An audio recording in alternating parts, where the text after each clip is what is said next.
Today I'm going to show you how to model in 3D only using natural language.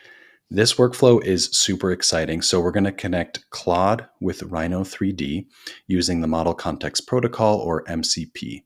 This setup lets you control Rhino with natural language prompts, creating geometry, modifying objects, and even inspecting your model all through Claude. So I'll walk you through step by step how to set up this process. It turns out it's actually very easy to set up. No coding experience is required. It does take a couple steps, so that's why I want to walk you through the process to make sure that you can get this up and running on your machine. Let's just take a quick look at where we're going to end the day, which is we'll have Claude appear on the left, and you'll be able to type in any command here, and then it will actually create a model in Rhino directly. What's really cool about this workflow is that you can actually continue to modify these objects. So I have done tutorials in the past on using ChatGPT and Rhino, but that's only a one-directional workflow so far. And so what this allows is not only you can just create geometry, anything from stairs to complex facades, but then you can also edit it. So that's what's really exciting about this workflow. All right, setting up Claude with Rhino. Let's learn how to connect Claude with Rhinoceros. Before we begin, we need to just make sure that we have a couple things downloaded to get started. So you will need Rhino 7 or later. This can happen on Mac or Windows. A Claude Desktop App, Python 3.1 or higher, and the UV Package Manager. And we'll go through and show you how to set that up right now. So I won't download this right now, but you can just go on the Claude website and download the actual desktop application. So for today, I will be using a Mac, but I'll also show the commands for both Mac and Windows. So first things first, we're going to download the Claude Desktop App, and we'll go ahead and then we're going to go into Rhino. So we'll have the Rhino set up. I'll just kind of do a side-by-side here so we can see the instructions and Rhino. Okay, let's open up Rhino. And then the first thing that we're going to do is go to Tools, Package Manager, and you will get a pop-up here, and we'll type in RhinoMCP, and you're going to download RhinoMCP, install, apply, and you are going to need to restart Rhino. So go ahead, install that, download it. Again, it's in Tools, Package Manager, and then search RhinoMCP. Okay, so that gets us all set up in Rhino. Remember to restart Rhino. The next thing that we're going to do is install Python. So you can do this a couple of different ways. The easiest way to do this is if you are on a Mac, you can do a terminal, and you can just type in to see if you might have Python already. Save that. If you don't already have Python, you can Google search Python and download it here, or do it through the terminal as well. And then for Mac, we can use this, but also in Windows, you can use this. And this will be in the description below as well. So we'll type in those installs.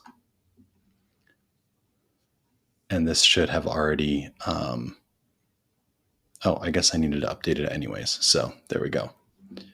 All right, so we have all those things. We have Python, we did this brew install. So now we're gonna go back to Rhino, and for this command, I already have it open, but you do need to open it through Rhino. So I'm going to put in MCP start, and then you'll see in this command box that it will say server started, and then you will know that it has connected, and then you should be all good to go. So once you have that connected, you'll see this little hammer, and then we can just type in commands. And then a couple things that I wanted to point out just as we wrap up, a couple cool things that you can do. So I can say select stairs and move to the right 4 feet. And we're also going to see if we can change this geometry itself. I have made quite complex shapes too. So another recommendation that I have is, we'll do allow for this chat. Let's say you're inspired by a particular model. So we'll do, did you see how it just moved to the right? One thing that's really cool is using images. So I highly recommend using images as a way to help train it. But what we can do here is we can give it facade patterns, we can get different designs, and then we can just say, recreate this tiny house. I think right now this is most useful for doing more tedious tasks like creating stairs or anything that's like super repetitive. I could model this pretty quickly in Rhino, just modeling one stair and then arraying it up. But especially for tedious tasks that do require a lot of manual modeling, this can really come in handy.